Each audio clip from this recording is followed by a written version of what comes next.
আলোকপাত করব সেটি হচ্ছে মহাকাব্য।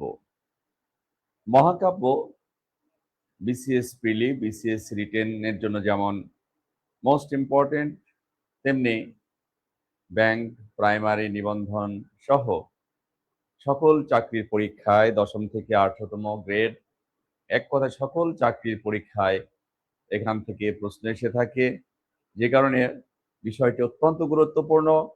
আপনারা সবাই খাতা কলম রেডি হন। আমি শিরোনাম লিখছি, সবাই লেখেন মহাকাব্য। ঠিক আছে, মহাকাব্য। মহাকাব্য আপনারা মহাকাব্য নিয়ে আমি আলোচনা করব আজকে। তার আগে আপনাদের বলবো যে আপনারা শুনতে পাচ্ছেন কিনা, ক্লিয়ার শুনতে পাচ্ছেন কিনা একটু কমেন্ট করেন। ক্লিয়ার শুনতে পাচ্ছেন কিনা কমেন্ট করেন প্লিজ। আর ক্লাসটা প্রথম থেকে শেষ পর্যন্ত তো অবশ্যই করবেন, তাছাড়া আপনারা নোট নেবেন। আমার সঙ্গে সঙ্গে আমি যখন যেটা লিখতে বলবো তখন সেটা লিখবেন। যখন আমি কথা বলবো তখন মনোযোগ দিয়ে শুনবেন, যখন লিখতে বলবো তখন লিখবেন। যে কোনো প্রশ্ন থাকলে এখানে প্রশ্ন করতে পারবেন, যে কোনো প্রশ্ন থাকলে প্রশ্ন করতে পারবেন। তো আপনি শুনতে পাচ্ছেন কিনা, শুনতে পারলে ইয়েস বলেন। মহাকাব্য। মহাকাব্য কি প্রথমেই জানা দরকার। মহাকাব্য কি? মহাকাব্য হচ্ছে বীর রসাত্মক এক শ্রেণীর আখ্যান কাব্য, বা বলতে পারি বীর রসাত্মক এক শ্রেণীর কাহিনী কাব্যকে মহাকাব্য বলা হয়। মহাকাব্যের যাত্রা শুরু হয়েছে বাংলা সাহিত্যের মধ্যযুগে। বাংলা সাহিত্যের মধ্যযুগে 17 শতকে বাংলার এই পরিসীমা পেরিয়ে বাংলার বাইরে একটি জায়গায় বাংলা ভাষা ও সাহিত্যের চর্চা হয়। সেই জায়গাটির নাম হচ্ছে আরাকান রাজসভা। আরাকান রাজসভার কে সংস্কৃত ভাষায় রোসাং বা রোসাঙ্গ রাজসভা বলা হয়েছে। যে আরাকান রাজসভা বর্তমানে মায়ানমারে অবস্থিত, বাংলাদেশের চট্টগ্রামের দক্ষিণ পূর্ব কোণে অবস্থিত এবং মায়ানমারের উত্তর পশ্চিম কোণে অবস্থিত, যার ধ্বংসাবশেষ এখনো বর্তমান। কেন আমি আরাকান রাজসভার কথা বলছি? তার কারণ হচ্ছে বাংলা সাহিত্যে যিনি প্রথম মহাকাব্য রচনা করলেন তার প্রসঙ্গ যখন এসেছে তখনই কিন্তু আমাদেরকে আরাকান রাজসভায় যেতে হচ্ছে। সেই আরাকান রাজসভায় যখন আমরা যাচ্ছি তখন সেই আরাকান রাজসভার পরিচয়টা জানতে হচ্ছে। সেই আরাকান রাজসভা সম্পর্কে আপনাদের বলেছি যে বাংলা সাহিত্যের মধ্যযুগে 17 শতকে বাংলার এই পরিসীমা পেরিয়ে বাংলাদেশের বাইরে মগের মুল্লক আরাকান রাজসভা তথা রোসাং বা রোসাঙ্গ রাজসভায় বৌদ্ধ ধর্মাবলম্বী রাজার অধীনে যেসব মুসলিম কবি বাংলা ভাষা ও সাহিত্যের চর্চা করলেন তারা হলেন দৌলত কাজী, কুরেশি মাগন ঠাকুর, মহাকবি আলাওল মর্দন। আমি এখানে আজকে শুধু মহাকবি আলাওলের কথা বলবো, কারণ হচ্ছে আজকে আমি আলোচনা করছি হচ্ছে মহাকাব্য নিয়ে। আমি আরাকান রাজসভার বিষয়টি যখন হাইলাইটস করবো তখন আরাকান রাজসভার নারী নক্ষত্র সব বলবো, কিন্তু আজকে যেহেতু মহাকাব্যের ধারা নিয়ে কথা বলছি যে কারণে আরাকান রাজসভায় শুধু আমি মহাকবি আলাওলের কথা বলবো। মহাকবি আলাওল তিনি কে ছিলেন? মহাকবি আলাওল সম্পর্কে যদি আমি সহজ করে বলি তাহলে বলতে হয় আরাকান রাজসভার কবি ছিলেন আলাওল। আরাকান রাজসভার কবি ছিলেন আলাওল। আরাকান রাজসভার সভাকবি ছিলেন আলাওল। আরাকান রাজসভার শ্রেষ্ঠ কবি ছিলেন আলাওল। আরাকান রাজসভার রোমান্টিক কবি ছিলেন, মহাকবি ছিলেন, পণ্ডিত কবি ছিলেন। তাহলে কতগুলো কথা বললাম যে আলাওল 17 শতকের কবি ছিলেন, আলাওল আরাকান রাজসভার কবি ছিলেন, আলাওল আরাকান রাজসভার শ্রেষ্ঠ কবি ছিলেন, আলাওল রোমান্টিক কবি ছিলেন, আলাওল পণ্ডিত কবি ছিলেন, আলাওল মহাকবি ছিলেন, অনেক বড় কবি ছিলেন। তার পরিচয়টা আমি আজকে বলবো। মহাকাব্য নিয়ে যেহেতু তার সম্পর্কে একটা তথ্য আমি দেব আপনাদের, সেহেতু মহাকবি আলাওল সম্পর্কে কিছু বলতে চাই। মহাকবি আলাওল কোথায় জন্মগ্রহণ করেছেন সে বিষয়ে বিস্তর বিতর্ক রয়েছে।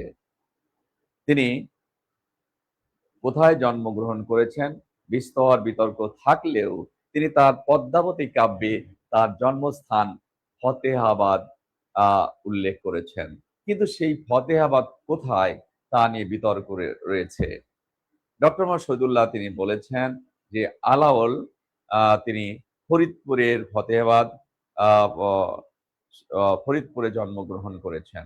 অধিকাংশ গবেষক বলেছেন যে না, তিনি ফরিদপুরে নয়, বরং তিনি চট্টগ্রাম জেলার হাটহাজারী থানার ফতেপুর ইউনিয়নের আগের ফতেহাবাদ বর্তমানে জোবরা গ্রামে জন্মগ্রহণ করেন। এ নিয়ে বিতর্ক থাকলেও টেক্সট বুকে একাদশ দ্বাদশ শ্রেণীর বোর্ড বইতে কিন্তু ফরিদপুরের কথাই বলা হয়েছে। কিন্তু বোর্ড বইতে এই সরাসরি ফরিদপুরের কথা না বলে এটার একটু ব্যাখ্যা সহ দিলে মনে হয় ভালো হতো। কারণ পুরো জাতিই কিন্তু এই বিষয়টি নিয়ে এখন বিভ্রান্ত হবে। যেখানে বিসিএস পরীক্ষায় পর্যন্ত এসে গিয়েছে যে মহাকবি আলাওল কোথায় জন্মগ্রহণ করেছেন, তিনি সেই চট্টগ্রামের হাটহাজারী থানার ফতেপুর ইউনিয়নের আগের ফতেহাবাদ বর্তমান চোপড়া গ্রামে জন্মগ্রহণ করেছেন। এই তথ্যটি বিসিএস এর মতো পরীক্ষায় সঠিক হিসেবে গণ্য করা হয়েছে। সেখানে একাদশ দ্বাদশ শ্রেণীর বইতে কিভাবে ফরিদপুরকে সুনির্দিষ্ট করে দিয়েছে, এটা আমাদেরকে ভাবিয়ে তুলছে।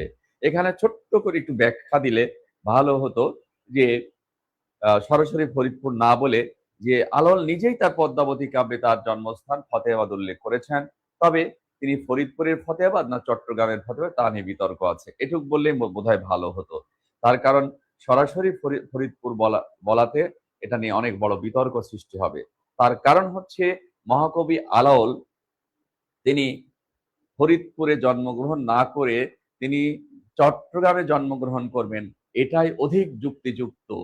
কারণ হচ্ছে যে আলাওল যদি ফরিদপুরে জন্মগ্রহণ করতেন, তাহলে মহাকবি আলাওলের সেই তার কাব্যের ভাষা ফরিদপুরের কোনো আঞ্চলিকতা থাকতো। কিন্তু আমরা দেখতে পাচ্ছি যে মহাকবি আলাওলের সাহিত্যকর্মে ফরিদপুরের কোনো আঞ্চলিকতা নেই, বরং চট্টগ্রামের আঞ্চলিকতা রয়েছে। নাম্বার 2, ফরিদপুরের সঙ্গে বাংলা সাহিত্যের মধ্যযুগীয় 17 শতকে ফরিদপুরের সঙ্গে মায়ানমারের সেই ধরনের কোনো কমিউনিকেশন ছিল না যে তিনি এত সহজে তিনি ফরিদপুরে চলে যেতে পারেন। এটা একটা অন্যতম একটি কারণ। তো আলাওল সম্পর্কে একটি কথা প্রচলিত রয়েছে। তিনি যখন খুব ছোট কৈশোরে ছিলেন, তখন তিনি তার বাবার সঙ্গে ব্যবসা বাণিজ্যের উদ্দেশ্যে নদীপথ গমন করছিলেন। পথিমধ্যে আলাওলের বাবা সেই পর্তুগিজ জলদস্যু দ্বারা আক্রান্ত হলে আলাওলের বাবা সেই পর্তুগিজ দস্যুদের সঙ্গে লড়াই শুরু করলেন। এই লড়াইয়ে আলাওলের বাবা নিহত হলেও আলাওল আহত হলেন, তবে আলাওল প্রাণে বেঁচে গেলেন। সেখান থেকে মহাকবি আলাওল জীবিকার তাগিদে অথবা রাস্তা ভুলে অথবা জলদস্যুর কাছে বিক্রি হয়ে তিনি পৌঁছে গেলেন আরাকান রাজসভায়। আরাকান রাজসভায় পৌঁছে তার একটি চাকরি জুটলো। কি চাকরি জুটলো? তিনি অশ্বারোহী হিসেবে, ঘোড়া চালক হিসেবে সেখানে চাকরি পেলেন, কারণ তিনি সুঠাম দেহের অধিকারী ছিলেন। পরে আলাওল আরাকান রাজসভার সঙ্গীত বিভাগের সুযোগ পেলেন, কারণ তিনি আগে থেকেই চমৎকার গাইতে পারতেন। শেষে আলাওল আরাকান রাজসভার সভাকবি হয়েছেন। আলাওল আরাকান রাজসভার সভাকবি হলে এখন কে আর তাকে ধরে? তিনি একটির পর একটি কাব্য রচনা করেছেন। কাব্য রচনা করতে গিয়ে যখন রাজ্যের বিরুদ্ধে গিয়েছে, তখন তাকে জেল পর্যন্ত খাটতে হয়েছে। এই মহাকবি আলাওল অসংখ্য কাব্য রচনা করলেও, অসংখ্য গ্রন্থ রচনা করলেও, তার ব্যাপক সাহিত্যকর্ম থাকলেও সব আমরা পাইনি। আমরা তার সাহিত্যকর্মের যতটুকু পেয়েছি তা 2 ভাগে ভাগ করা যায়। এক হচ্ছে তার মৌলিক সাহিত্যকর্ম, যেটি তিনি কোনো বই অনুসরণে বা অন্য কোনো গ্রন্থ অনুসরণে রচনা করেননি। আরেকটি হচ্ছে তার অনুদিত সাহিত্যকর্ম। তার মৌলিক সাহিত্যকর্মগুলোর মধ্যে রয়েছে রাক্তালনামা বা সঙ্গীত শাস্ত্র এবং পদাবলী। তার অনুদিত সাহিত্য কর্মগুলোর মধ্যে রয়েছে তোহফা, সপ্তপয়কর বা হপ্তপয়কর, সেকান্দার নামা, সয়ফুল মুলুক বদিউজ্জামাল, পদ্মাবতী। তবে তার শ্রেষ্ঠ সাহিত্য কর্ম হচ্ছে পদ্মাবতী। পদ্মাবতী তার অনুদিত সাহিত্য কর্ম হলেও এই কাব্যে তার নিজস্বতার পরিচয় রয়েছে। কারণ এই কাব্যে তিনি এই এই বাংলার অঞ্চলের আবহে, এ অঞ্চলের প্রকৃতি, এ অঞ্চলের এ অঞ্চলের চিন্তা, চেতনা, ভাবনা, সংস্কৃতি সবকিছুর মিশ্রণে তিনি এমনভাবে তার এই পদ্মাবতী কাব্য রচনা করেছেন। এটি অনুদিত কাব্য হলেও যেন পদ্মাবতী কাব্যটি মৌলিকত্বের আহ তার অনেকটা মৌলিকত্বের পরিচয় পাওয়া যায়। যদিও অনুদিত কাব্য, কিন্তু যথেষ্ট মৌলিকত্বের পরিচয় রয়েছে মহাকবি আলাওলের এই পদ্মাবতী কাব্যে। এতক্ষণ আমি মহাকবি আলাওলের সংক্ষিপ্ত জীবন এবং তার সাহিত্য কর্ম সম্পর্কে বলছিলাম। এখন আমি যে কথাটি বলতে চাই সেটি হচ্ছে মহাকাব্যের ধারায় মহাকবি আলাওল কে। মহাকাব্যের ধারায় এই মহাকবি আলাওল হলেন বাংলা সাহিত্যের প্রথম মুসলিম মহাকবি। তাহলে আমরা যে তথ্যটি এখান থেকে পেলাম, বাংলা সাহিত্যের প্রথম মুসলিম মহাকবি হলেন আলাওল। লিখবেন না? গুরুত্বপূর্ণ তথ্য। এই মহাকাব্যের ধারা থেকে এই গুরুত্বপূর্ণ তথ্যটি আপনি লিখে রাখেন আপনারা। তার আগে মহাকাব্যের সংজ্ঞাটি আপনারা লিখতে পারেন। এক শ্রেণীর আখ্যানমূলক বীর রসাত্মক, সংক্ষেপ ছোট করে সংজ্ঞাটি মহাকাব্যের সংজ্ঞা লিখে দিই। বীর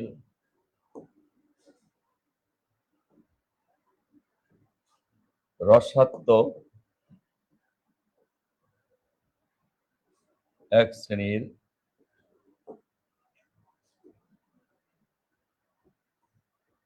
কাব্যকে মহাকাব্য লেখেন, মহাকাব্য বলে। এই তথ্যটি সবাই লিখলেন। বীর রসাত্মক এক শ্রেণীর কাব্যকে, বীর রসাত্মক এক শ্রেণীর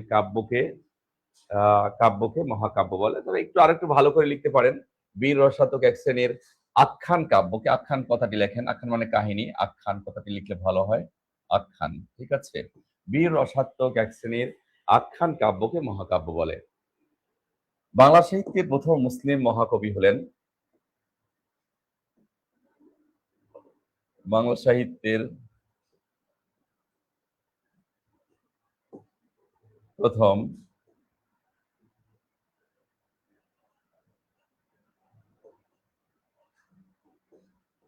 মুসলিম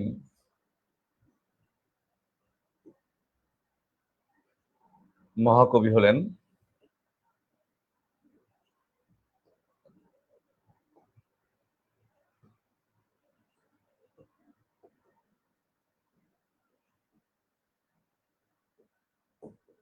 আলাওল। কিন্তু এখানে আপনারা একটা কনফিউশনে পড়তে পারেন যে বাংলা সাহিত্যের প্রথম মুসলিম কবি শাহ মোহাম্মদ সগির। হ্যাঁ, বাংলা সাহিত্যের প্রথম মুসলিম কবি যদি হয় তাহলে শাহ মোহাম্মদ সগির। বাট যদি এমন প্রশ্ন হয় বাংলা সাহিত্যের প্রথম মুসলিম মহাকবিকে, তাহলে কিন্তু আলাওল হবে, আলাওল। ঠিক আছে, সে তথ্যটি এখানে দিয়ে দিই, আপনাদের পাশে লিখে দিলাম। হ্যাঁ, যে বাংলা সাহিত্যের অনেকবার বিশেষ পরীক্ষা আসছে, বাংলা সাহিত্যের প্রথম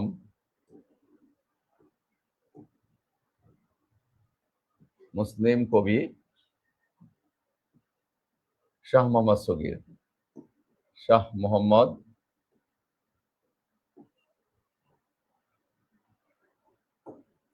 সগির। তাহলে বাংলা সাহিত্যের প্রথম মুসলিম কবি, বাংলা সাহিত্যের প্রথম মুসলিম কবি শাহ মোহাম্মদ সগির। কিন্তু বাংলা সাহিত্যের প্রথম মুসলিম মহাকবি কিন্তু কে? আলাওল। এবার আসেন, বাংলা সাহিত্যের আধুনিক যুগের প্রথম যিনি মুসলিম মহাকবি তিনি কে? বাংলা সাহিত্যের প্রথম যিনি মুসলিম মহাকবি, বাংলা সাহিত্যের আধুনিক যুগের যিনি প্রথম মুসলিম কবি, তার নাম হচ্ছে কায়কোবাদ। কায়কোবাদ, কায়কোবাদ বাংলা সাহিত্যের আধুনিক যুগের প্রথম মুসলিম, বাংলা সাহিত্যে সবাই লিখে নেন, বাংলা সাহিত্যের আধুনিক যুগের প্রথম মুসলিম মহাকবি হলেন কে? কায়কোবাদ, যার পুরো নাম হচ্ছে কাজেম আল কোরেশি। যার পুরো নাম কি? কাজেম কাজেম আল কোরেশি।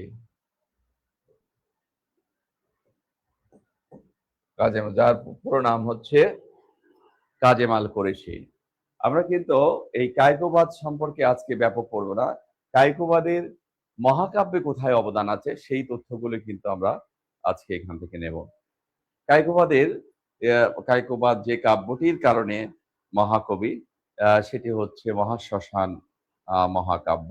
তার আগে এখানে কিন্তু আমাদের মনে রাখতে হবে, কিন্তু বলেও দিয়েছি যে বাংলা সাহিত্যের প্রথম মুসলিম যে মহাকবি আলাওল কোন কাব্যের জন্য? পদ্মাবতী কাব্যের জন্য। পদ্মাবতী কাব্য, এই পদ্মাবতী কাব্য রচনা করার কারণে কিন্তু তিনি বাংলা সাহিত্যের প্রথম মহাকবি, রোমান্টিক কবি, এই পদ্মাবতী কাব্য রচনা করার কারণে। আর এই পদ্মাবতী কাব্যটি তিনি রচনা করেছিলেন হিন্দি ভাষার বিখ্যাত কবি মালিক মোহাম্মদ জায়সির পদুমাবত কাব্য অনুসরণে। এই তথ্যটি ওখানে দিতে চেয়েছিলাম, যাই হোক আপনারা এখনো লিখে নিতে পারেন যে আলাওল যে মহাকবি, কোন কাব্যের জন্য মহাকবি? পদ্মাবতী কাব্যের জন্য মহাকবি। এই পদ্মাবতী কাব্য তিনি রচনা করেন হিন্দি ভাষার বিখ্যাত কবি মালিক মোহাম্মদ জায়সির পদুমাবত কাব্য অনুসরণে। ঠিক আছে, আমি লিখে দিচ্ছি। পদ্মাবতী কাব্যটি তিনি রচনা করেন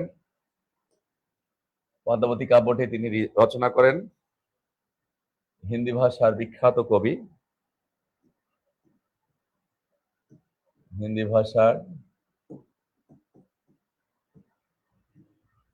মালিক মোহাম্মদ জায়সির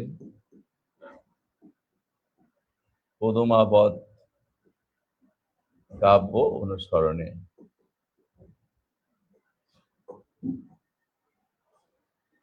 তিনি তার এই পদ্মাবতী কাব্যটি রচনা করেন হিন্দি ভাষার বিখ্যাত কবি মালিক মোহাম্মদ জায়সির পদুমাবত কাব্য অনুসরণে তিনি তার এই কাব্যটি রচনা করেন। ঠিক আছে, আমরা একটু পেছনে যে তথ্যটি আবার কিন্তু নিয়ে নিলাম, যে তিনি বাংলা সাহিত্যে যে প্রথম মুসলিম মহাকবি আলাওল, তিনি কেন প্রথম মুসলিম মহাকবি, কোন কাব্যের জন্য, সেই তথ্য দিয়ে দিলাম। এবার কায়কোবাদ বাংলা সাহিত্যের আধুনিক যুগের প্রথম মুসলিম মহাকবি। মুছে দিলাম, হ্যাঁ, লেখেন সবাই। কায়কোবাদ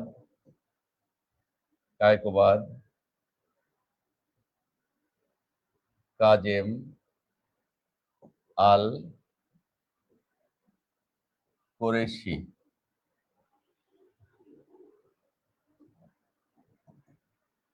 বাংলা সাহিত্যের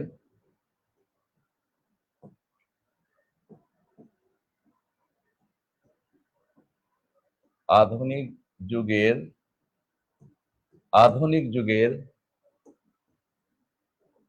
প্রথম মুসলিম মহাকবি। হ্যাঁ, এই কথাটা লেখেন। কায়কোবাদ, এটা হচ্ছে তার ছদ্মনাম, তার আসল নাম হচ্ছে কাজেম আল কোরেশি। তিনি বাংলা সাহিত্যের আধুনিক যুগের প্রথম মুসলিম মহাকবি। তার কাব্যটির নাম হচ্ছে, কোন কাব্যের জন্য তিনি মহাকবি? মহাশ্মশান।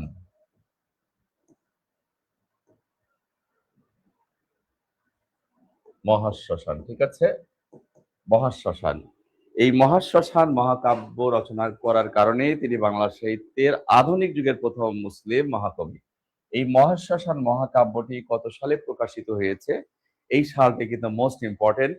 এই দু রকম আমরা সালটা পাই। 1904 লিখলাম, এটা 1904,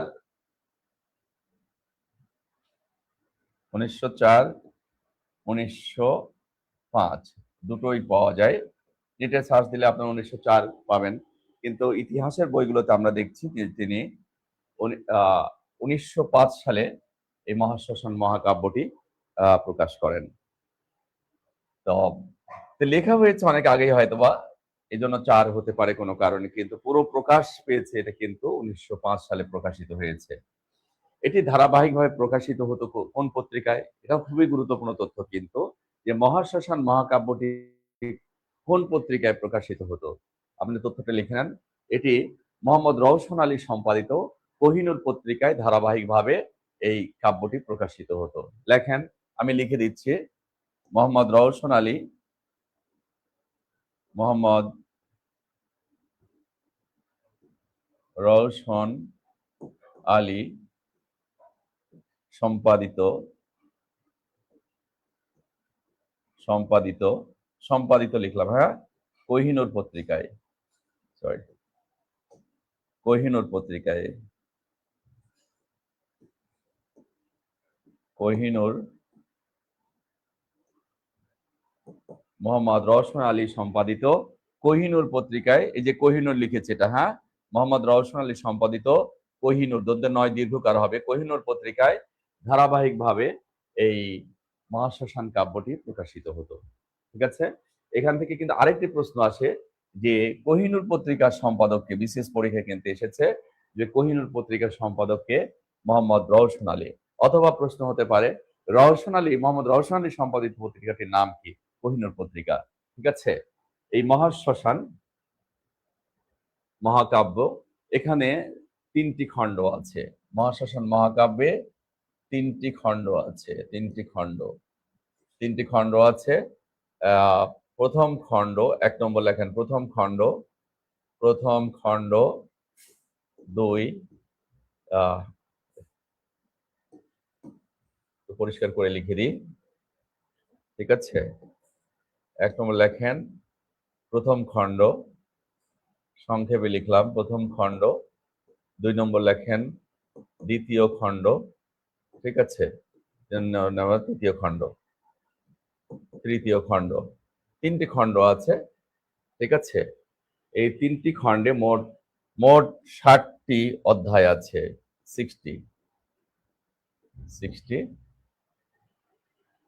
60 অধ্যায় আছে এখানে, হ্যাঁ। এই 60টি, তিনটি খণ্ড, এবং 3টি খণ্ডের মধ্যে মোট 60টি অধ্যায় আছে। 29টি আছে এখানে, এখানে 24টি আছে, শেষে আছে 27টি। এই মোট 60টি অধ্যায় আছে এখানে 3টি খণ্ডে এই মহাকাব্যটি রচিত। এই মহাকাব্যের প্রতিপাদ্য কি, মূল কথা কি? এক বাক্যে যদি আমরা লিখি তাহলে লিখতে পারি 1761 সালে সংঘটিত পানিপথের তৃতীয় যুদ্ধ। সবাই লেখেন, এই মহাশ্মশান কাব্যের প্রতিপাদ্য হচ্ছে 1761 সালে সংঘটিত, লেখেন 1761 সালে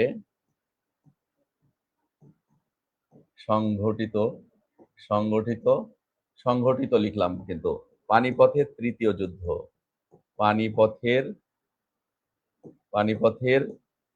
তৃতীয় যুদ্ধ 1761 সালে সংঘটিত পানিপথের তৃতীয় যুদ্ধ। আর এই যে কাব্যের কাহিনী, মহাশ্মশান কাব্যের কাহিনী অনুসরণে পরবর্তীকালে মুনির চৌধুরী কিন্তু তার রক্তাক্ত প্রান্তর নাটক রচনা করেছেন। এই মহাশ্মশান কাব্যের যে কাহিনী, এই কাহিনী অনুসরণে লেখেন সবাই মুনির চৌধুরী তার রক্তাক্ত লিখলাম এটা, হ্যাঁ, এটা স্পষ্ট করে লিখে দিই, রক্তাক্ত প্রান্তর, এই যে রক্তাক্ত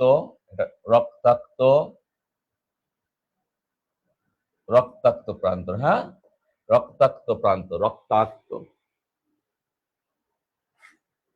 মুনির চৌধুরী তার রক্তাক্ত প্রান্তর রচনা করেন। হ্যাঁ, বর্ণ অনেক সময় আমরা কিন্তু ক তটা এভাবেও লিখতে পারি, আবার কর নিচে ত। ঠিক আছে, এখানে যে যুক্ত বর্ণ আছে, প্রথম হচ্ছে ক আছে, তারপর হচ্ছে ত আছে, দুটোই আপনি লিখতে পারবেন, তবে এটা হচ্ছে লেটেস্ট, হ্যাঁ, এটা লেটেস্ট। মুনির চৌধুরী তার রক্তাক্ত প্রান্তর রচনা করেন।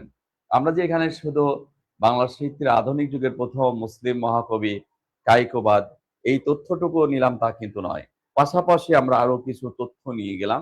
সেটি হচ্ছে যে কায়কোবাদ এটা তার ছদ্মনাম, তার আসল নাম হচ্ছে কাজেম আল কোরেশি, এবং তিনি আধুনিক যুগের প্রথম মুসলিম মহাকবি, এবং তার মহাকাব্যটির নাম হচ্ছে মহাশ্মশান মহাকাব্য, যে কাব্যটি প্রকাশিত হয়েছে 1905 সালে প্রকাশিত হয়েছে, এবং কাব্যটি ধারাবাহিকভাবে প্রকাশিত হয়েছে মোহাম্মদ রওশন আলী সম্পাদিত কোহিনূর পত্রিকায়। এবং এই কাব্যে অনেক বড় একটি কাব্য। এই কাব্যে মোট তিনটি খণ্ড আছে এবং 7টি সর্গ আছে। শুধু তাই না, আর একটা তথ্য আমরা শেষে নিয়ে নিলাম যে 1761 সালে সংগঠিত পানিপথের তৃতীয় যুদ্ধ নিয়ে এই কাব্যটি রচিত হয়েছে। সর্বশেষ তথ্য আমরা নিয়েছি যে এই কাব্য অনুসরণে মনির চৌধুরী তার রক্তাক্ত প্রান্তর নাটক রচনা করেছেন। ঠিক আছে, এখান থেকে কিন্তু অনেকগুলো আমরা তথ্য নিয়ে নিলাম। আরেকটি তথ্য আমাদের জানতে হবে, সেটা হচ্ছে বাংলা সাহিত্যের মধ্যযুগে যে মহাকবি আলাওল তিনি পদ্মাবতী মহাকাব্য রচনা করার কারণে মহাকবি হয়েছেন, তিনি মহাকবি ঠিক আছে, কিন্তু সার্থক মহাকবি নন। আবার এখানে যে আমরা কায়কোবাদের কথা বলছি এতক্ষণ, কায়কোবাদ বাংলা সাহিত্যের আধুনিক যুগের প্রথম মুসলিম মহাকবি ঠিক আছে, কিন্তু বাংলা সাহিত্যে তিনি কিন্তু প্রথম মুসলিম মহাকবি নন। বাংলা সাহিত্যের প্রথম মুসলিম মহাকবি এবং বাংলা সাহিত্যের একমাত্র সার্থক মহাকবি হলেন মাইকেল মধুসূদন দত্ত। মাইকেল মধুসূদন দত্ত ছাড়া বাংলা সাহিত্যে আর কেউ সার্থক মহাকাব্য রচনা করতে পারেননি। অনেকে মহাকাব্য রচনার প্রচেষ্টা করেছেন, সেগুলো মহাকাব্য হয়েছে, কারোটা মহাকাব্য হয়নি, কিন্তু সার্থক মহাকাব্য রচনা করেছেন শুধু মাইকেল মধুসূদন দত্ত। ঠিক আছে, বাংলা সাহিত্যের আধুনিক যুগে মহাকাব্যের ধারায় আমরা আরেকজন মহাকবিকে পাবো, তার নাম হচ্ছে নবীন চন্দ্র সেন। সবাই লেখেন নবীন চন্দ্র সেন। ঠিক আছে, নবীন চন্দ্র সেন। বাংলা সাহিত্যের আধুনিক যুগে আমরা আরেকজন মহাকবিকে পাবো, তার নাম হচ্ছে নবীন চন্দ্র সেন। তিনি তিনটি মহাকাব্য রচনা করেছেন। তিনটি মহাকাব্য রচনা করেছেন। তার তিনটি মহাকাব্য হচ্ছে, এক রৈবতক,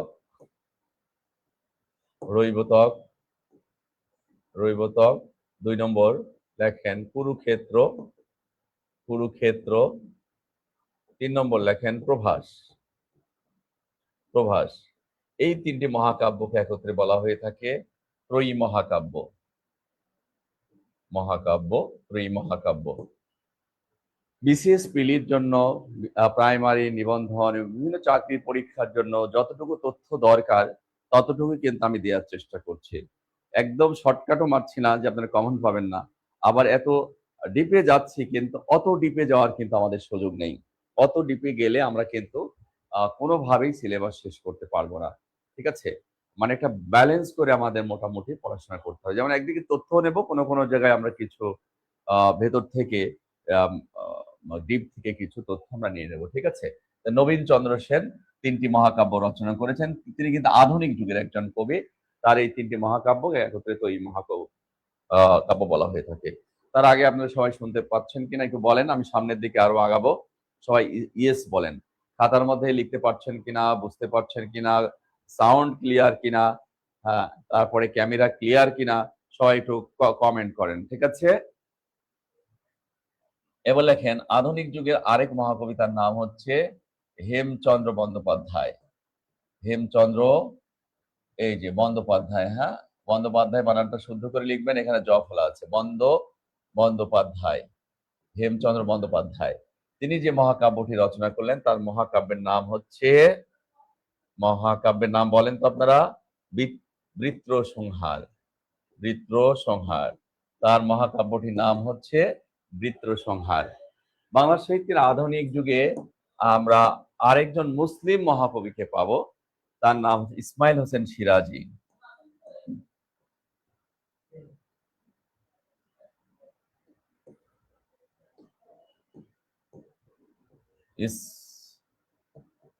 ইসমাইল হোসেন সিরাজি তিনি রচনা করেছেন স্পেন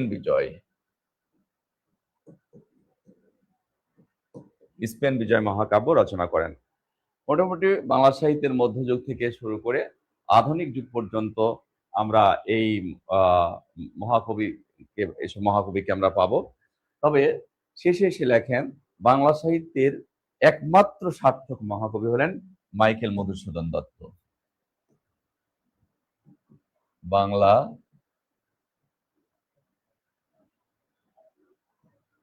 সাহিত্যের একমাত্র সার্থক বাংলা সাহিত্যের একমাত্র সার্থক মহাকবি মাইকেল ম ধৈরস্য দন্ত শয় দীর্ঘ দ দন্ত ন মধুসূদন দত্ত। বাংলা সাহিত্যে একমাত্র সার্থক মহাকবি হলেন মাইকেল মধুসূদন দত্ত, আর তার কাব্যটির নাম হচ্ছে মেঘনাদ বধ। মেঘনাদ বধ, ঠিক আছে, মেঘনাদ বধ। এটি প্রকাশিত হয়েছে কত সালে? 1861। প্রকাশকাল 1861। এটি হচ্ছে বাংলা সাহিত্যে মেঘনাদ বধ কাব্য হচ্ছে বাংলা সাহিত্যের একমাত্র সার্থক মহাকাব্য। আর মাইকেল মধুসূদন দত্ত হচ্ছে বাংলা সাহিত্যের একমাত্র সার্থক মহাকবি। তো মাইকেলের এই মেঘনাদ বধ কাব্যে এটা কি আছে? এখানে স্বর্গ, স্বর্গ মানে হচ্ছে পর্ব। এখানে স্বর্গ সংখ্যা হচ্ছে 9টি। 9টি স্বর্গ আছে। দেখেন সবাই, দন্তস্ব গড়ে স্বর্গ মানে হচ্ছে পর্ব, 9টি স্বর্গ রয়েছে।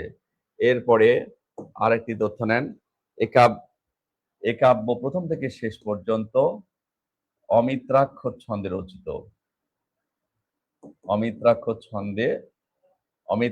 ছন্দে রচিত, ঠিক আছে।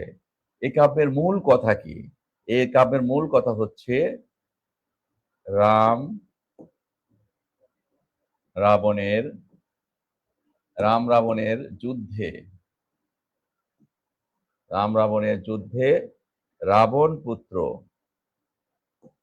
রাবণ পুত্র মেঘনাদের বধ।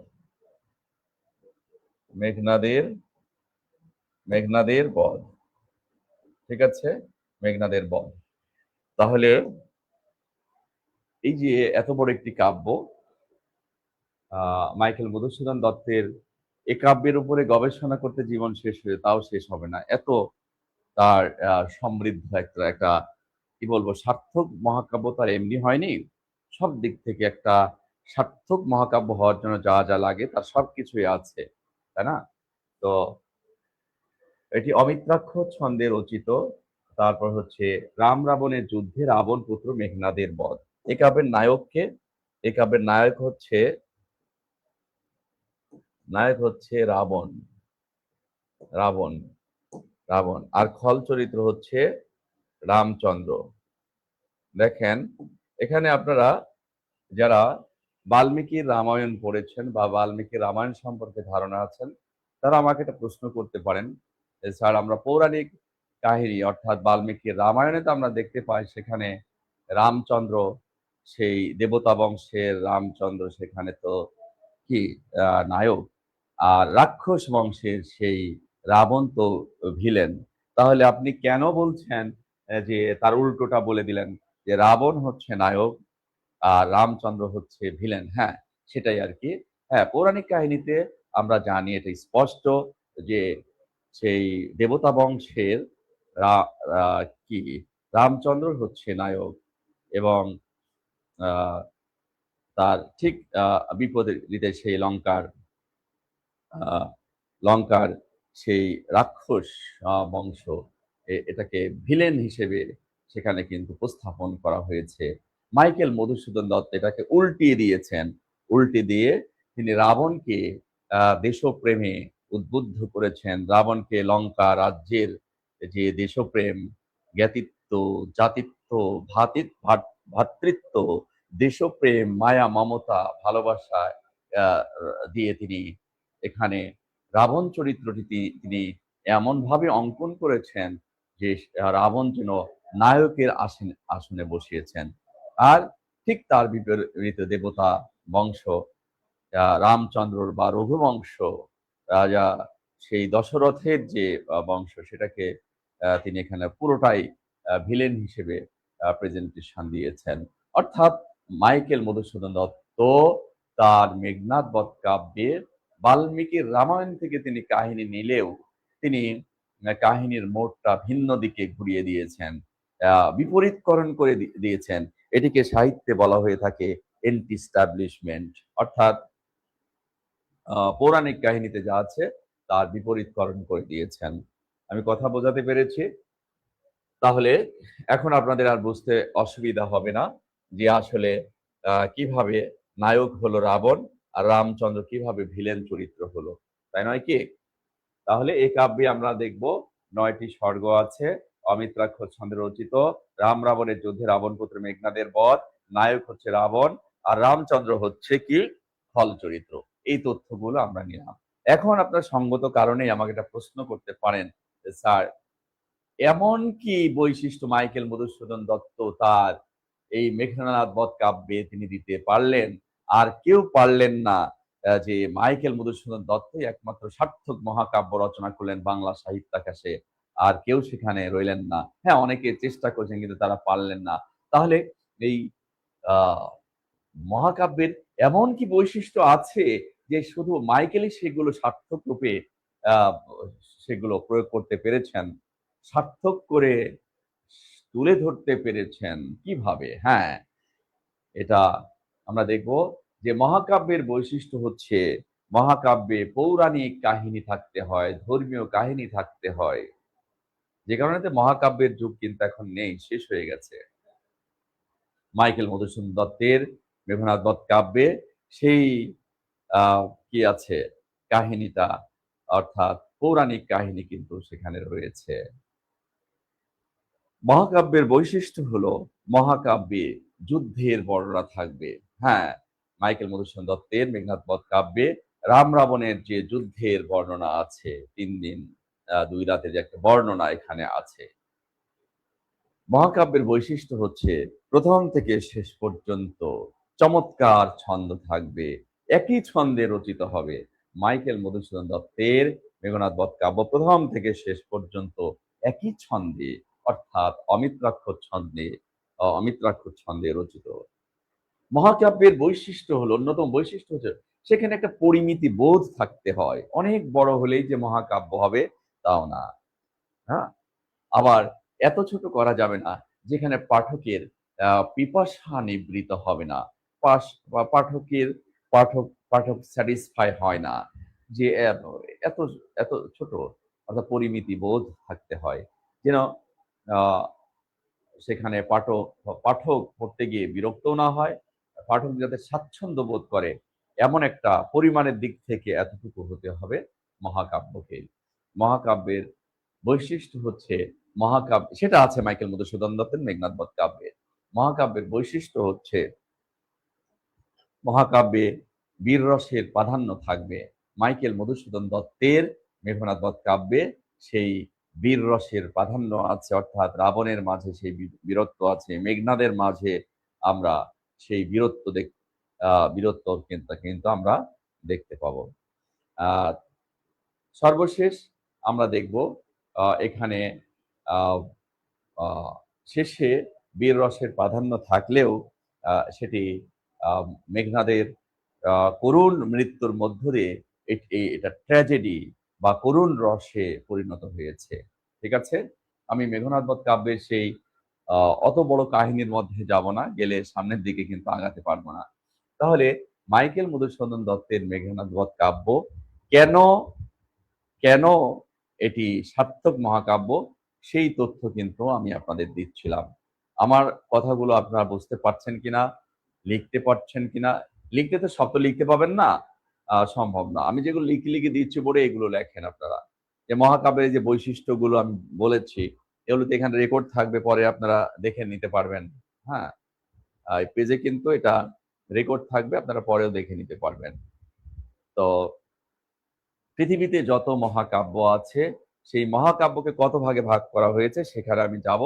তার আগে আপনাদের জিজ্ঞেস করতে চাই, এতক্ষণ আপনাদের যেগুলো আমি বলছিলাম সেগুলো বুঝেছেন কিনা, এবং যেগুলো বোর্ডে লিখে দিয়েছি সেগুলো লিখতে পেরেছেন কিনা। ঠিক আছে?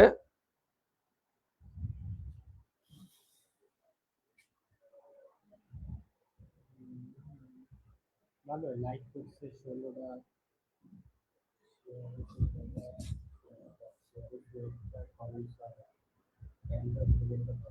হ্যাঁ,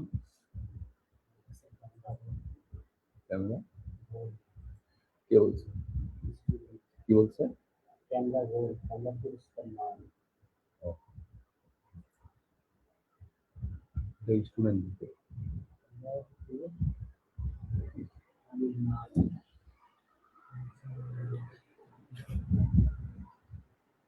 তো ঠিক আছে, আমরা সামনের দিকে আগাবো। আপনাদের মনে রাখতে হবে আজকের এই ক্লাসটি যে আমি আপনাদের করাচ্ছি, এখানে বিসিএস প্রিলি বলেন, বিসিএস রিটেন বলেন, বিসিএস ভাইভা বলেন, সব প্রশ্নের উত্তর কিন্তু এখান থেকে দেওয়া যাবে। একটি কথা আপনারা মনে রাখবেন, সাহিত্যের ক্লাস সাহিত্যের মতো করে করতে হয়। সাহিত্যে নিজস্ব শব্দ আছে, সাহিত্যে নিজস্ব প্রেজেন্টেশন ভঙ্গি আছে, সেভাবেই আমাদের শিখতে হয়। কিছুক্ষণ আগেও আমি খাতা দেখছিলাম, বিসিএস রিটেনের কিছু খাতা দেখছিলাম। তো দেখছি সেখানে কতটা অসঙ্গতি। রিটেনের খাতা বলতে আমাদের এখানে স্টুডেন্টরা যে টেস্টগুলো দিচ্ছে, এই অসঙ্গতিগুলো যে দেখতে পাচ্ছি সেটা হচ্ছে সাহিত্য সাহিত্যের নিজস্ব একটা ভাবভঙ্গি আছে। একজন ডক্টর যখন কথা বলেন তার নিজস্ব শব্দ ভান্ডার থাকে, সে তার টার্ম দিয়ে তিনি কথা বলেন। একজন ঐতিহাসিক বা ইতিহাস নিয়ে যিনি গবেষণা করেন, তিনি কিন্তু তার কিছু টার্ম ব্যবহার করেন। ঠিক আছে? তারপরে কেমিস্ট্রি, ফিজিক্স, বায়োলজি প্রত্যেকটি সাবজেক্টেরই, বা সমাজবিজ্ঞান বলেন বা পলিটিক্যাল সায়েন্স বলেন বা দর্শন বলেন, প্রত্যেকটা সাবজেক্টেরই তার নিজস্ব ভাষা আছে, তার নিজস্ব ভাষা ভঙ্গি এগুলো আছে। সেভাবেই কিন্তু প্রেজেন্টেশনটা দিতে হয়। ঠিক আছে? কাব্যের জায়গায় যদি গদ্য লিখে ফেলি, গানের জায়গায় যদি কবিতা লিখি, তাহলে তো আর হবে না। ঠিক আছে? আহ এই সমস্ত বিষয়গুলো সতর্ক থাকতে হয়। সতর্ক, আপনাদেরকে তো আমরা আসলে পণ্ডিত বানাতে চাচ্ছি না। ঠিক আছে? বা আমরা পাণ্ডিত্য জাহির করতে এখানে আসি না। আমরা চাই কি যে আপনি আহ প্রিলিটা একটা চমৎকার পরীক্ষা দেন, রিটেন চমৎকার লেখেন, আপনি ভালো মার্কস পান। এই প্রচেষ্টাটা কিন্তু আমরা করি যে এই সময়ের ভেতর দিয়ে কত ভালো পড়ানো যায়, কত ভালো প্রেজেন্টেশন দেওয়া যায়, কত দ্রুত গুছিয়ে দেওয়া যায় স্টুডেন্টকে, এটাই কিন্তু আমাদের লক্ষ্য থাকে। ঠিক আছে? তা আজকে যে মহাকাব্য পড়াচ্ছি, প্রিলি, রিটেন, ভাইভা যে কোনো প্রশ্নের আপনি উত্তর দিতে পারবেন। অনেকে বলেন যে স্যার আপনি এই প্রশ্নের এখানে উত্তর দেওয়া যাবে না। হ্যাঁ, কিছু বিষয় আছে, মেঘনাদ বধ কাব্যের যে ভেতরের বিষয়। ঠিক আছে? এটা তো এই একটি কাব্য, মেঘনাদ বধ কাব্য একটি কাব্য যদি আপনাদের প্রতিদিন যদি ১ ঘন্টা করে পড়ানো হয়, তাহলে 6 মান্থ লাগবে এটা শেষ করতে। কথা বুঝতে পেরেছেন? অতএব আ আ মানে অত সহজ না বিষয়টা। তারপরেও আমরা গভীরে যাব। যেহেতু এখন গভীর থেকে প্রশ্ন আসছে, ডিপলি প্রশ্ন করা হচ্ছে বিসিএস পরীক্ষায়। আ হ্যাঁ, শিক্ষার্থীরা বা প্রার্থীরা কিন্তু পরীক্ষায় ভালো করতে পারছে না। তারা উত্তর করতে পারছে না। এটার কারণ হচ্ছে প্রচলিত যে ধাঁচে গাইড পত্র তাদের সামনে দেয়া হচ্ছে, ওই ধাঁচে আসলে প্রশ্ন হয়। যিনি প্রশ্ন করবেন তিনি তার গাইড পড়ে আ প্রশ্ন করবেন না। তিনি তিনি যেখান থেকে প্রশ্ন করবেন সেই বিষয়টা সম্পর্কে তার যথেষ্ট নলেজ রয়েছে, থাকা উচিত। হ্যাঁ, কখনো, কখনো আমরা বিসিএস প্রশ্ন দেখে অবাক হয়ে যাই। ভুল প্রশ্ন বা অসঙ্গত কিছু প্রশ্ন দেখে অবাক হয়ে যাই। এটা আমরা এক্সপেক্ট করি না। বিসিএস এর মতো এই ধরনের জায়গাতে এত ভুল আর এত অসঙ্গত কোয়েশ্চেন, এটা আমরা এক্সপেক্ট করি না। এজন্য আ আমার এই কথাগুলো ওই পর্যন্ত যাবে কিনা আমি জানি না। আমি একজন সাধারণ শিক্ষক, ও পর্যন্ত যাবে কিনা। তবে আমি রাষ্ট্রযন্ত্রের কাছে আমি প্রত্যাশা করি, পিএসসি এর কাছে প্রত্যাশা করি যে আপনারা আ প্রশ্নপত্র প্রশ্নপত্র যেন মানসম্মত হয়। এটা আমার কেন?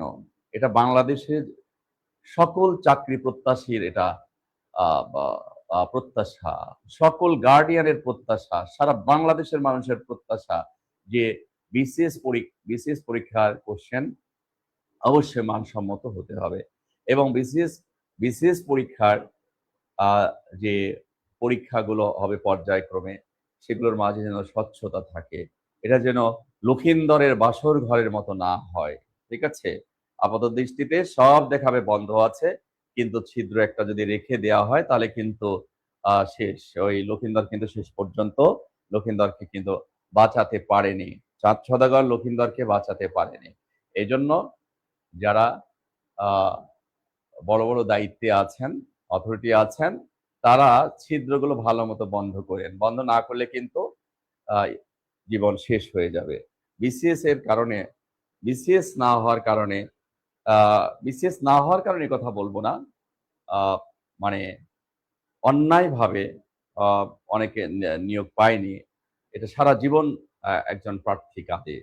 হ্যাঁ, যে অন্যায়, তার সাথে অন্যায় করা হয়েছে, পুলিশ ভেরিফিকেশন অন্যায় করা হয়েছে, তারপরে নানান ধরনের রাজনৈতিক ট্যাগ দিয়ে আহ, করা হয়েছে। ঠিক আছে, অন্যায় করা হয়েছে। ওই প্রার্থী, ওই ছেলেটি বা ওই মেয়েটি জীবনের শেষ দিন পর্যন্ত কাঁদবে, কিন্তু কাউকে বলবে না হয়তোবা। ঠিক আছে, তার মনে ব্যথা, বেদনা, কষ্ট ঠিকই রাখবে।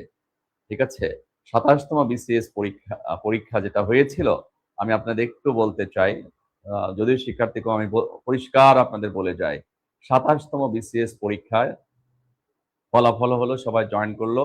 এরপরে 111-এর পরে সেকেন্ড টাইম আবার এই ভাইবা হয়েছে। সেকেন্ড টাইম ভাইবা হলে কি হলো, প্রথমবার যাদের চাকরি হয়েছিল, যারা গেজেট পর্যন্ত হয়ে গিয়েছিল, গেজেট হয়েছিল, তারপরে আহ প্রথমবার যাদের হয়েছিল তাদের একটা বড় অংশ সেখান থেকে বাদ পড়লো, আর নতুন একটা অংশ আসলো।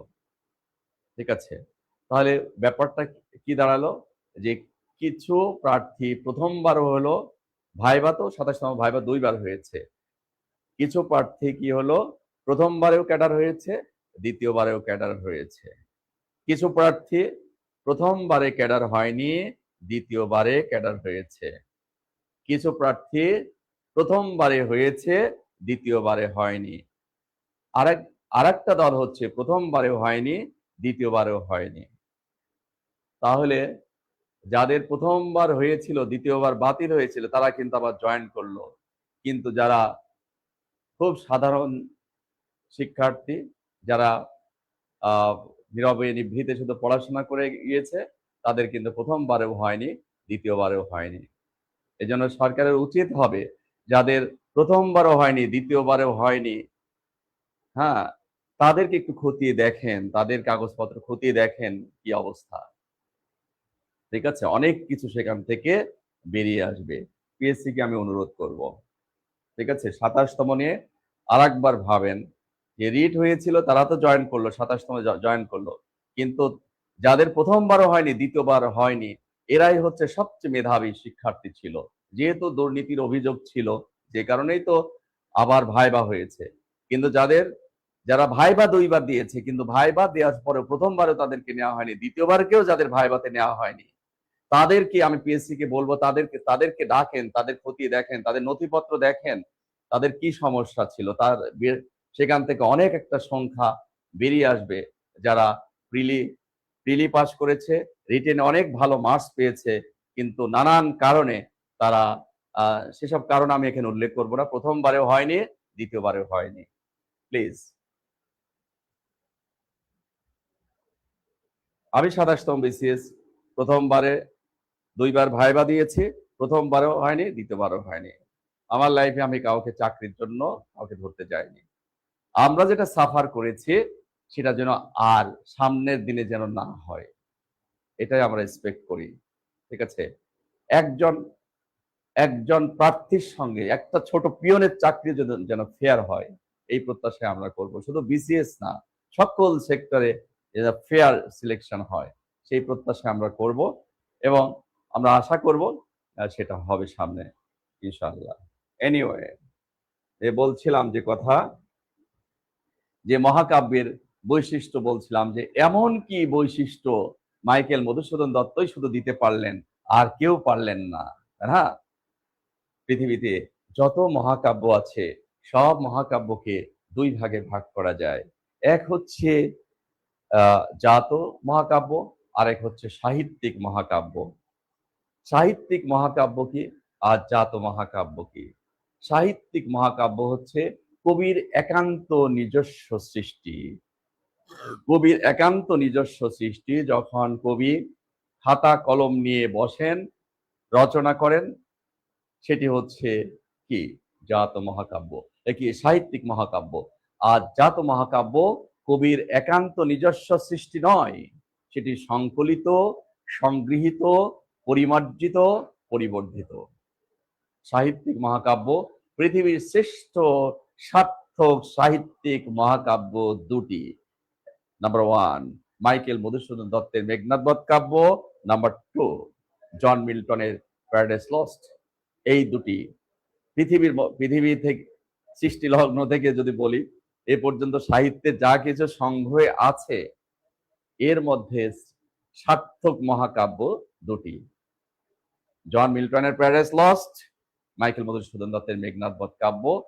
তাহলে বুঝতেই পারছেন মাইকেল মধুসূদন দত্ত কত বড় কবি ছিলেন। রবীন্দ্রনাথ ঠাকুর তিনি মহাকাব্য তিনি রচনা করেননি, তবে কবি হিসেবে তিনি অনেক বড়, যে কারণে কেউ কেউ তাকে মহাকবি বলতে চেয়েছেন। তবে মনে রাখবেন, বাংলা সাহিত্যের শ্রেষ্ঠ কবি কিন্তু রবীন্দ্রনাথ ঠাকুর। বাংলা সাহিত্যের সার্থক মহাকবি মাইকেল মধুসূদন দত্ত। বাংলা সাহিত্যে বিদ্রোহী কবি, বাংলার জাতীয় কবি, বাংলাদেশের জাতীয় কবি, বিদ্রোহী কবি কাজী নজরুল ইসলাম। ইংরেজি সাহিত্যের শ্রেষ্ঠ কবি হচ্ছেন শেক্সপিয়ার। আরবি সাহিত্যের শ্রেষ্ঠ কবি হলেন ইমরুল কায়েস। আর হিন্দি সাহিত্যের শ্রেষ্ঠ কবি হচ্ছে তুলসীদাস। সংস্কৃত সাহিত্যের শ্রেষ্ঠ কবি হলেন কালিদাস। উর্দু সাহিত্যের শ্রেষ্ঠ কবি হলেন আল্লামা ইকবাল, অক্সফোর্ড ইউনিভার্সিটি থেকে পড়াশোনা করেছেন। কথা বুঝতে পেরেছেন? আমি যে কথা বলছিলাম যে সমগ্র সাহিত্য কর্মকে দুই ভাগে ভাগ করা হয়েছে, এক হচ্ছে জাত মহাকাব্য আর আরেকটা হচ্ছে সাহিত্যিক মহাকাব্য। সাহিত্যিক মহাকাব্য তো বললামই, সাহিত্যিক মহাকাব্য জন মিল্টনের প্যারাডাইস লস্ট, মাইকেল মধুসূদন দত্তের মেঘনাদ বধ কাব্য, এগুলো কিন্তু সাহিত্যিক মহাকাব্য। ঠিক আছে, আলাওল যে পদ্মাবতী কাব্য রচনা করেছেন, এটা সাহিত্যিক মহাকাব্য। কায়কোবাদ মহাশ্মশান মহাকাব্য রচনা করেছেন, এটি সাহিত্যিক মহাকাব্য। নবীন চন্দ্র সেন 3টি মহাকাব্য রচনা করেছেন, রৈবত, কুরুক্ষেত্র, প্রভাস, এই 3টিও সাহিত্যিক মহাকাব্য। হেমচন্দ্রের বৃত্রসংহার, এটাও সাহিত্যিক মহাকাব্য। ইসমাইল হোসেন সিরাজের স্পেন বিজয়, এটাও সাহিত্যিক মহাকাব্য। তো এগুলো সার্থক নয়। আর জাত মহাকাব্য, বেদব্যাসের মহাভারত, বাল্মীকির রামায়ণ, এগুলো কালেক্টেড। মুনিরা, ঋষিরা এগুলো ধ্যান জ্ঞান করে তারা পেয়েছেন। সৃষ্টিকর্তার পক্ষ থেকে সরাসরি অপরিবর্তিত যে গ্রন্থ সেটি আল কোরআন। আর অন্য গ্রন্থকে মিথ্যা বলার কোনো সুযোগ নেই। সেটা আপনি বলতে পারেন এটা পরিবর্তন হয়েছে, প্রুফ করতে পারেন। তাওরাত, ইনজিল বা আরো যে সমস্ত ধর্মীয় গ্রন্থ আছে সেটা সুবিধা মতো অনেকেই পরিবর্তন করেছে, সেটা বলতে পারবেন, কিন্তু এটা বলার সুযোগ নাই যেটা মিথ্যা। মুনি ঋষিরা তারা তারা ধ্যান করে, জ্ঞান করে, সৃষ্টিকর্তার সঙ্গে মিশে একাকার হয়ে তারা বিভিন্ন সময় যে কি তত্ত্বগুলো পেয়েছেন, মন্ত্রগুলো পেয়েছেন, সেগুলো পর্যায়ক্রমে লোকশ্রুত হয়ে এসেছে। সেগুলো একসময় কালেক্ট হয়েছে, গ্রন্থবদ্ধ হয়েছে, যে কারণে এগুলো হচ্ছে জাত মহাকাব্য। গ্রিক জন্মান্ধ কবি হোমারের ইলিয়াড, ওডেসি 2টি মহাকাব্য রচনা করেছেন, এ দুটো কিন্তু জাত মহাকাব্য। কেন? গ্রিক জন্মান্ধ কবি খাতা কলম নিয়ে লিখেছেন? নো। ট্রয় নগরীতে যেসব যুদ্ধ সংগঠিত হয়েছিল, যুদ্ধে যোদ্ধাদের উৎসাহিত করার জন্য, যুদ্ধে যোদ্ধাদের উদ্দীপ্ত করার জন্য যেসব কবিতা আবৃত্তি হয়েছিল, গান রচনা হয়েছিল, সেগুলো জন্মান্ধ কবি হোমারের ইনস্ট্রাকশনে কালেক্ট হলো, গ্রন্থবদ্ধ হলো। সেইটাই হচ্ছে ইলিয়াড, ওডেসি। হ্যাঁ, আমরা যদি পারস্যে চলে যাই, পারস্যের শ্রেষ্ঠ কবি হলেন ফেরদৌসী। ফেরদৌসী অনেক কাব্য রচনা করলেও তার শ্রেষ্ঠ সাহিত্যকর্ম শাহনামা। এই শাহনামা কাব্য সম্পর্কে লোকশ্রুত রয়েছে, এটা কিন্তু সাহিত্যিক মহাকাব্য। লোকশ্রুত রয়েছে তিনি সুলতান মাহমুদের সমসাময়িক ছিলেন। তিনি বুঝতে পেরেছিলেন সুলতান মাহমুদ যে তার তার রাজ্যে যদি কোনো প্রতিভাবান কবি থেকে থাকেন, তিনি হবেন কবি ফেরদৌসী। তিনি কবিকে ডেকে পাঠালেন। তিনি কবিকে নির্দেশ দিলেন, আমার এই রাজ্যের প্রাচীনকাল থেকে আজ পর্যন্ত যত ইতিহাস, যত ঐতিহ্য, যত সংস্কৃতি, সব নিয়ে আপনি একটি কাব্যগ্রন্থ রচনা করুন। আপনাকে এ কাব্যের প্রতিটি লাইনের বিনিময়ে এক একটি করে স্বর্ণ মুদ্রা দেওয়া হবে। তখন এই ফেরদৌসী দীর্ঘ 20 বছর সাধনা করে 60,000 লাইন সম্বলিত একটি কাব্য গ্রন্থ রচনা করলেন, নাম দিলেন শাহনামা।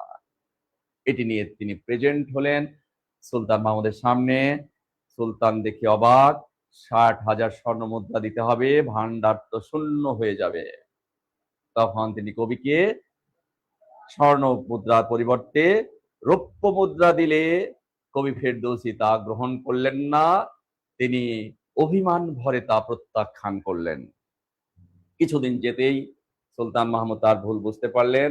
তিনি কবির সঙ্গে যে আচরণ করেছেন, যে ব্যবহার করেছেন, যে প্রতিশ্রুতি ভঙ্গ করেছেন, তা তিনি ঠিক করেননি। এই ভুল বুঝতে পেরে তিনি 60,000 স্বর্ণ মুদ্রা দূত মারফত পাঠিয়েছেন। কিন্তু কবি আর তখন বেঁচে নেই, কবি মারা গিয়েছেন। কবির শবদেহ কাঁধে করে নিয়ে আসা হচ্ছে কবরস্থ করার জন্য। ঠিক তার বিপরীত দিক থেকে কবির উপঢৌকন 60,000 স্বর্ণ মুদ্রা নিয়ে আসছে দূতরা। এই যে ফেস টু ফেস, মুখোমুখি এই ট্র্যাজিক ঘটনাটি প্রচলিত রয়েছে কবি ফেরদৌসী সম্পর্কে। তারই মহাকাব্য শাহনামা, তার কপি কিন্তু সম্পূর্ণ আছে এখন। 60,000 60,000 শ্লোকী, 60,000 লাইনই এখনো পাওয়া যায়। আপনারা কবি ফেরদৌসীর এই শাহনামা পড়েছেন কিনা আমি জানি না, তবে আমি কিছু অংশ পড়েছি। অসাধারণ, ঠিক আছে, ফার্সি ভাষায় অসাধারণ। বাংলাও পাওয়া যাবে কিছু, কিন্তু ফার্সিতে পড়লে বেশি ভালো লাগবে। আর ফার্সি কিন্তু আমি পুরো বুঝি না, কিছু বুঝি ফার্সি, কিন্তু পুরোটা বুঝি না। যতটুকু বুঝি ততটুকু দেখেছি যে তার মিল বিন্যাস এবং শব্দ চয়নের যে তার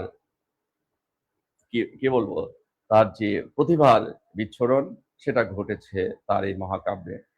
আমি আজকে আপনাদের এই মহাকাব্যের বর্ণনায় বলছিলাম মহাকাব্যের বৈশিষ্ট্য, মহাকাব্যের কি কি বৈশিষ্ট্য মাইকেল মধুসূদন দত্তের মেঘনা দত্ত কাব্যে আছে সে কথাগুলো বলছিলাম।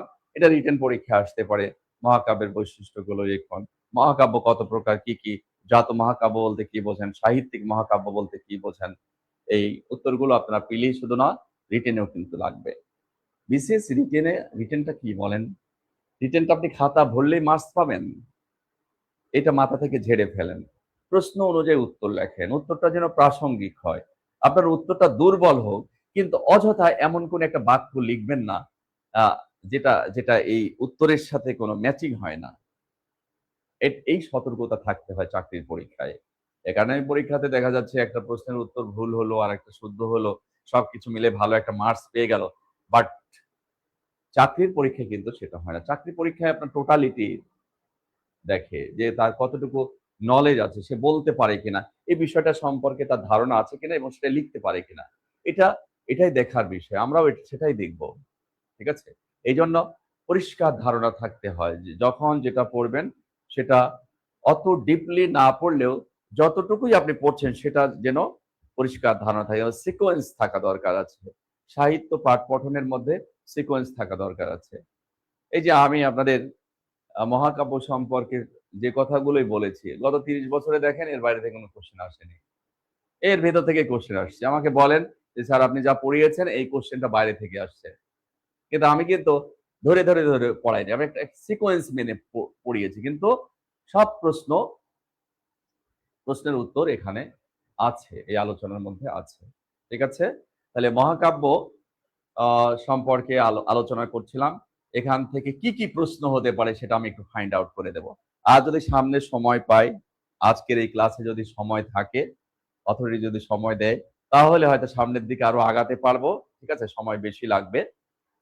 তা না হলে যদি সময় পাই তাহলে গীতিকাব্যে প্রবেশ করবো, গীতিকাব্যের ধারায় প্রবেশ করব। আর না হলে তো এই প্রশ্ন উত্তর দিয়ে শেষ হবে। কোন ধরনের প্রশ্ন এখান থেকে হতে পারে, মহাকাব্য থেকে কোন ধরনের প্রশ্ন হতে পারে, বা আমি আজকে যা পড়িয়েছি এখান থেকে কি কি প্রশ্ন আছে আমার কথাগুলোর মধ্যে, আমি এখান থেকে আমি মনে করি 200 কোশ্চেন বের করা সম্ভব। আমি অন্তত 50-60টা কোশ্চেন আপনাদের হাইলাইটস করে দিই। হ্যাঁ, এখান থেকে প্রশ্ন হতে পারে যে বাংলা সাহিত্যের প্রথম মুসলিম মহাকবিকে, সঠিক উত্তর হচ্ছে আলাওল। প্রশ্ন হতে পারে মহাকবি আলাওল কোন শতকের কবি ছিলেন, 17 শতকের কবি ছিলেন।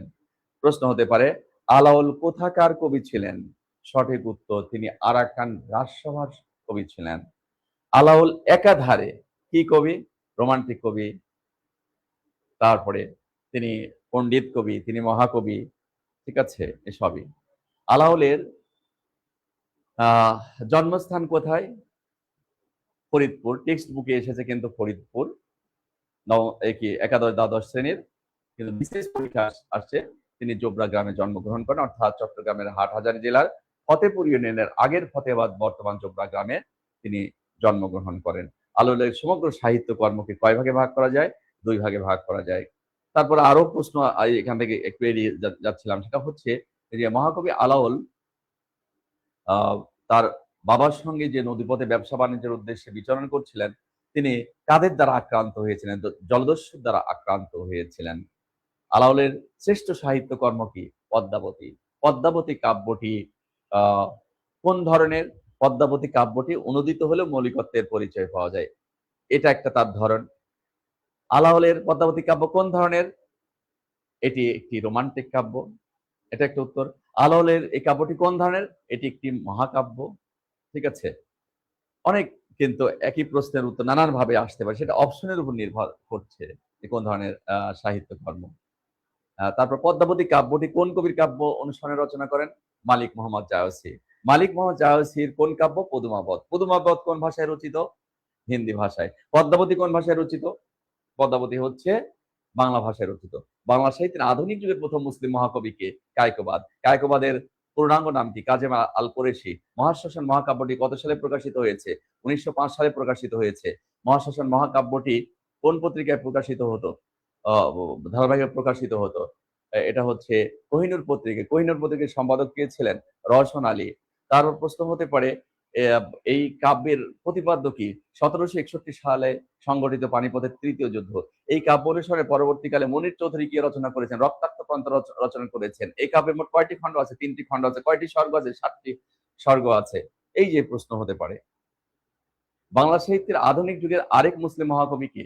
ইসমাইল হোসেন সিরাজি। তিনি, তার মহাকাব্যের নাম কি? স্পেন বিজয়।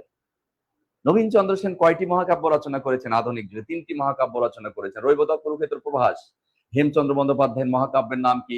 বৃত্র সংহার। বাংলা সাহিত্যের একমাত্র সার্থক মহাকবিকে? মাইকেল। মাইকেলের মহাকাব্যের নাম মেঘনাদ বধ। কত সালে প্রকাশিত? 1861 সালে প্রকাশিত। কয়টি স্বর্গ আছে? 9টি স্বর্গ আছে। নায়ককে রাবণ, ভিলেন চরিত্রকে বা ফল চরিত্রকে? রামচন্দ্র। এই কাব্যটি প্রথম থেকে শেষ পর্যন্ত কোন ছন্দে রচিত? অমিত্রাক্ষ ছন্দে রচিত।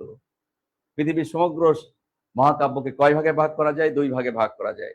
তার আগে পৃথিবীর শেষ সার্থক মহাকবি কয়জন? 2 জন, জন মিল্টন আর মাইকেল। জন মিল্টনের কাব্যের নাম কি? Paradise lost. ঠিক আছে, এই যে আজকের আলোচনা থেকে কিভাবে প্রশ্ন হতে পারে সেগুলো আমি ফাইন্ড আউট করে দিলাম। আপনাদের সাথে আমাদের এই পেজে কিন্তু ক্লাস চলবে, ধারাবাহিকভাবে চলবে। ঠিক আছে, হয়তো পেজে ক্লাস কম করছে, কিন্তু আর বড় পেজে ক্লাস নিলে এখানে 10,000 স্টুডেন্ট থাকতো। ঠিক আছে, যদি আপনারা মনে করেন এখানে খুব কম এখানে ক্লাস করছে, এটা এটা ভেবে এটাকে ছোট ভাবার কোনো সুযোগ নেই। ঠিক আছে, আর কিছু ডিফিসিয়েন্সি আছে, আপনারা যে এর কথা বলছেন, বোর্ডের কথা বলছেন, আমরা আশা করি এগুলো ডেভেলপ হবে, সামনের দিকে আবার ঠিক হয়ে যাবে আর কি। এখন তো আপাতত আপনারা লিখতে পাচ্ছেন বা শুনতে পাচ্ছেন, মোটামুটি আছে আর কি। হ্যাঁ, ভালোই। তো আমরা চেষ্টা করবো আরো ডেভেলপ করতে। সাউন্ড নিয়ে দু একজন বলছেন, বোর্ড নিয়ে কথা বলছেন, এগুলো ডেভেলপ হবে ইনশাল্লাহ আস্তে আস্তে। হ্যাঁ, দোয়া চাই আপনাদের কাছে। তো আজকের ক্লাসটি আমি কয়টা বলছি? কয়টা বলছি? ঠিক আছে। তো আজকে আমি যে কথাগুলো বলেছি এটা আপনারা আহ, পরবর্তীতেও এটা রেকর্ড থাকছে, দেখে খাতার মধ্যে সুন্দর করে নোট করে নেবেন। এগুলো আপনাদের জন্য সকল চাকরি পরীক্ষায় কাজে লাগবে। ঠিক আছে? তো আজকে বা সর্বশেষ যে কথাটি আমি আপনাদেরকে বলবো সেটা হচ্ছে, আমাদের বিশেষ কনফারেন্সে এখন বিশাল একটা ছাড় চলছে, কিন্তু আপনারা যারা ভর্তি হতে চাচ্ছেন এখনই আমাদের যেখানে যে নম্বরগুলো আছে এখনই কিন্তু ফোন দিয়ে যোগাযোগ করে আপনার এই ছাড়ে ভর্তি হওয়ার সুযোগ পাবেন। ফার্ম গেট, হ্যাঁ, অফলাইনে করতে পারবেন, বা যদি অনলাইনে করতে চান আরো বিভিন্ন যে কোর্স আছে সেগুলো যদি করতে চান, জব অ্যাফেয়ার্স যে কোর্সগুলো আছে করতে চান, আমাদের মানে এখানে যে নম্বরগুলো আছে এগুলোর সাথে যোগাযোগ করতে পারেন, অথবা এখানে SMS দিতে পারেন ভর্তির জন্য। এই সমস্ত বিষয়গুলো রয়েছে আর কি। হ্যাঁ, তো আজকে ক্লাস এখানে শেষ করতে যাচ্ছি। আপনারা সবাই ভালো থাকবেন। আল্লাহ হাফেজ। আসসালামু আলাইকুম।